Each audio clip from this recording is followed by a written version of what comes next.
Mesdames, Messieurs, bonjour et bienvenue. Vous suivez Zena TV, la chaîne au cœur des diasporas. Entretien du jour avec Madame Eline Ndinga. Bonjour. Bonjour. Eline Ndinga, vous êtes secrétaire générale d'Urbanisme C'est un Plus. C'est une association créée en fait par des Congolais. Oui, tout à fait. Qui s'occupent. Qui sont de la diaspora. Cette association en fait développe des projets en direction de l'Afrique, etc. Et du Congo. Oui. Alors, vous avez déjà initié un premier projet, visiter le Congo. On reste dans le cadre du tourisme. Le deuxième projet, c'est en fait Africa Tourism Sharing. Qu'est-ce que c'est?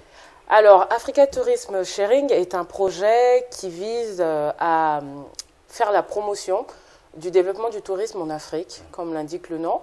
Nous souhaitons, au sein de la diaspora africaine, nous avons constaté que la problématique était la même dans tout ce qui était organisation du tourisme en Afrique. Donc, nous avons souhaité organiser un lieu de débat à Paris en essayant de faire rencontrer les plus grands acteurs dans le domaine pour essayer de trouver des issues, des propositions, etc. Là, vous sortez du Congo pour embrasser toute l'Afrique, hein? Tout à fait, toute l'Afrique subsaharienne et pourquoi pas toute l'Afrique aussi, parce que c'est donc un cadre de réflexion. Oui. À qui s'adresse en fait Africa Tourism Sharing? Africa Tourism Sharing, en fait, s'adresse à tout le monde. Déjà aux passionnés de l'Afrique, aux personnes qui souhaitent, aux entrepreneurs qui souhaitent développer ou mettre en place des structures, mais aussi aux personnes capables d'apporter une expertise touchant de près ou de loin au tourisme. Alors, des personnes qui peuvent apporter leur expertise par rapport au tourisme. On sait que le tourisme aujourd'hui est un secteur important pour l'Afrique, qui pourrait faciliter en fait le développement par rapport aux matières premières. Alors, Eline Ndinga, vous préparez un événement le 13 octobre. Est-ce que vous pouvez nous en parler?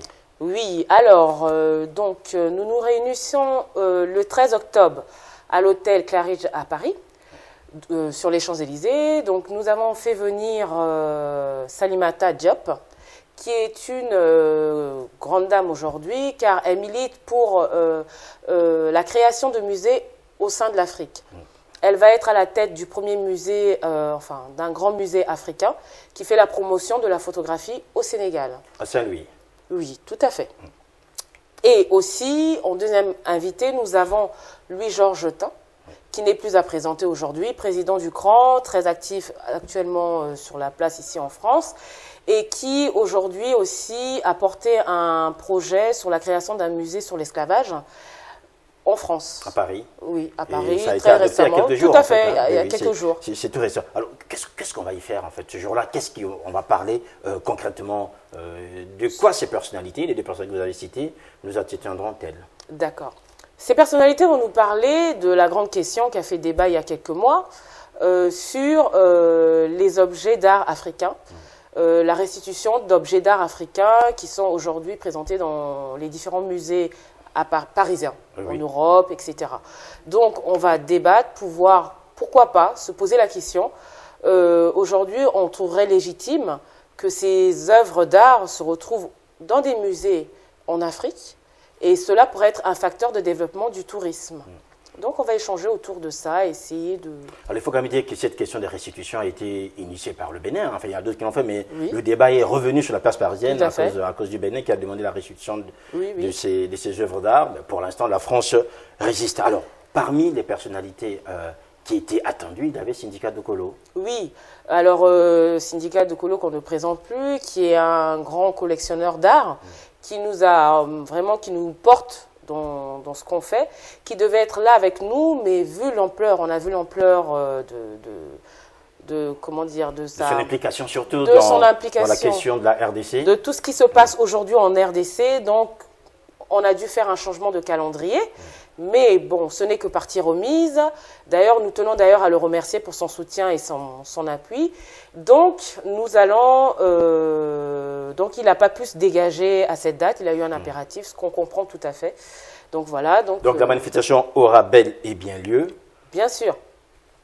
Sur les Champs-Élysées? Sur les Champs-Élysées, nous vous attendons nombreux. Venez parler de l'Afrique parce qu'aujourd'hui, la diaspora a un rôle à jouer. Nous sommes là aussi, pas seulement pour parler d'entrepreneuriat ou de nouvelles technologies, mais nous avons une culture, nous avons une histoire, nous avons des sites touristiques et nous voulons que vous puissiez vous joindre à nous pour en parler, développer et pourquoi pas créer ensemble. Alors, on vous dira peut-être, on connaît les lieux, on connaît la date, mais sauf qu'avec les informations pratiques, comment ça s'y passe? Est-ce qu'on peut y accéder librement? Comment ça se passe? Il y a un prix de 25 €, qui est un tarif de participation, qui nous permettra de faire rouler l'événement, etc., toutes les charges.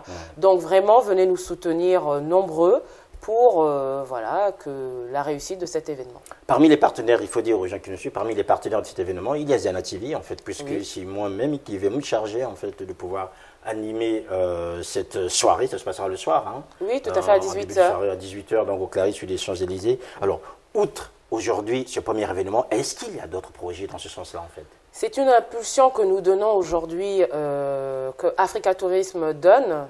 Le tourisme est vaste, il y a beaucoup de débats, donc il y aura d'autres éditions avec des historiens. Ça peut être ici à Paris ou ailleurs en Afrique. À Paris, ailleurs, partout en Afrique, nous sommes ouverts. D'ailleurs, nous faisons un appel à des personnes qui souhaiteraient s'associer ou participer. Pourquoi pas aux prochaines éditions. Donc, on a différents thèmes en réflexion. Toujours autour du tourisme. Voilà, autour du tourisme et de la culture, puisque là déjà, on parle de la culture pour développer le tourisme, puisque aujourd'hui on sait que le tourisme derrière génère en fait énormément d'argent. Tout à fait. On le voit ici dans certains pays. Le tourisme peut créer de l'emploi, peut faire venir des touristes chez nous, peut développer nos villes, peut développer notre histoire et donner une autre vision de l'Afrique aujourd'hui qui est vue qu'au travers des guerres civiles, etc. Nous pensons qu'on a un patrimoine à faire vivre, à partager au monde et c'est pour ça qu'aujourd'hui, nous avons créé une structure telle que celle-là. Un appel peut-être aux sponsors, une fois de plus? Oui, nous voulons déjà remercier les nombreux sponsors qui nous soutiennent dans cette démarche et nous voulons appeler des entrepreneurs, des agences de voyage, tout type de personnes qui pourraient soutenir cet événement ici à Paris. Voilà. Ou ailleurs. Eline Dinga, save the date, comme on dit en fait. Hein. Il faut déjà donc se préparer pour ceux qui veulent y être. Donc ce sera le vendredi. Le vendredi 13 octobre au Claridge Hotel sur les Champs-Élysées à Paris. Donc on fait ça dans un très beau cadre. Ça montre aussi le niveau qu'on veut donner à cette... Alors je sais aussi que tout le Gotha culturel parisien est invité. Oui, nous avons quelques personnalités du Quai Branly, des personnalités d'ambassades, etc., africaines, etc. L'UNESCO, des personnes qui travaillent directement dans le tourisme. Hein, voilà, et certains musées qui sont là et qui sont intéressés. Donc aujourd'hui, venez vous ouvrir à autre chose. C'est aussi l'occasion de rencontrer en fait des hommes et des femmes qui font la culture à Paris. Sans réseau, la culture, l'Afrique tout simplement. Et donc voilà. Voilà, merci Eline Dinga. Je vous remercie, merci à vous. Voilà, mesdames, messieurs, vous avez suivi donc cet entretien du jour avec Madame Eline Dinga. Il faut vous rappeler juste que Zana TV est partenaire de cet événement, Africa Tourism Sharing, première édition, qui va avoir lieu le 13 octobre prochain au Claridge Hotel sur les Champs-Élysées à Paris. Merci à toute l'équipe PDL Baona et vous qui nous suivez. Merci à notre invité et je pense que vous serez nombreux à venir nous rencontrer ce jour-là au Claridge Hotel où j'aurai la charge d'animer cette soirée avec, je vous le rappelle, Louis Georges Tin, donc le président du CRAN, et Madame Salimata Diop, qui est l'une des figures de la culture africaine ici à Paris, qui devrait d'ici quelques temps présider en fait le premier musée consacré à la photographie qui sera érigé du côté de Saint-Louis. Encore merci et on se retrouve la prochaine fois. Au revoir. Au revoir.